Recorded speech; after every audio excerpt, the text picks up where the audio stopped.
Maayong adlaw ka natong tanan. I am Anthony Chua Daihili, and of course known as Stelton Chua sa social media of my Facebook account.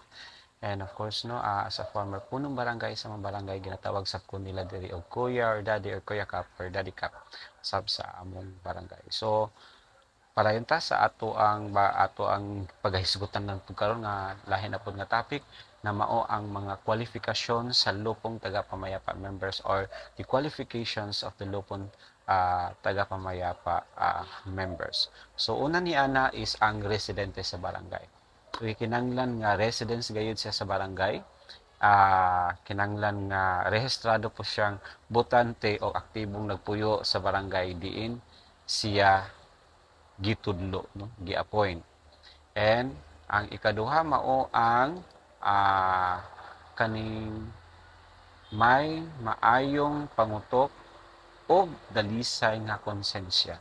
So doon na siya maayo nga pangutok og siya dalisay nga konsensya nga dapat adunay integridad, no?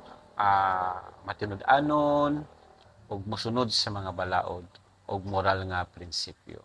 Ang ikatulo, adunay reputasyon nga masaligan ug mahinungdanon.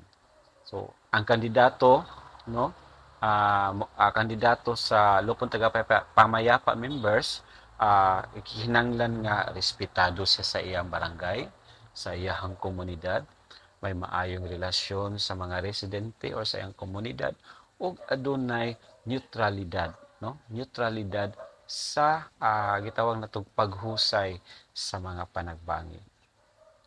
Ikaupat, may kakayahan sa pagsabot ug paghusay. So dapat ang usa ka qualification ta lupong taga-pamayapa members is may kakayahan sa pagsabot ug paghusay. Importante kayo ni. Kinahanglan nga adunay kasinatian o gitawag natong abilidad, no, sa pagsabot sa mga panaglalis o pagdala sa hustong solusyon. So, kinanglan importante di kay siya. Kalima, mao ang andam nga magserbisyo or andam nga moserbisyo or andam nga magserbisyo.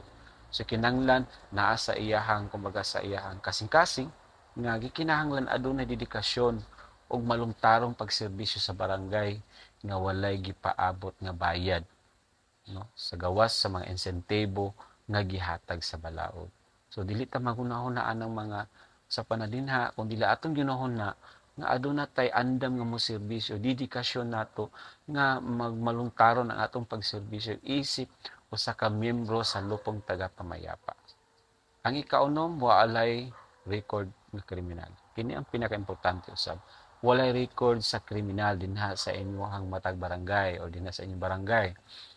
Kinanglan nga limpyo ka og record na kandidato isip lupong taga-pamayapa members, walay nabuhat nga mga binuhatan nga batok sa balaod. Kana ang pinaka-importante kayo. Ang pagpili sa miyembro sa lupong taga-pamayapa, ginabuhat sa punong barangay, no?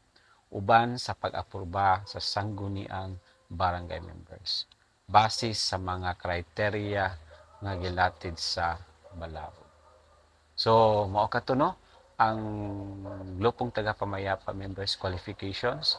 So, manghinaot ko nga nakahatag ta og idea ngadto sa tanan, labi na gayud ang mga barangay sa matag barangay dinha no nga adunay insakto nga mga pamalaod, insakto nga barangay justice system nga gisunod ang lupong taga-pamayapa, no? Sistema sa lupong taga-pamayapa.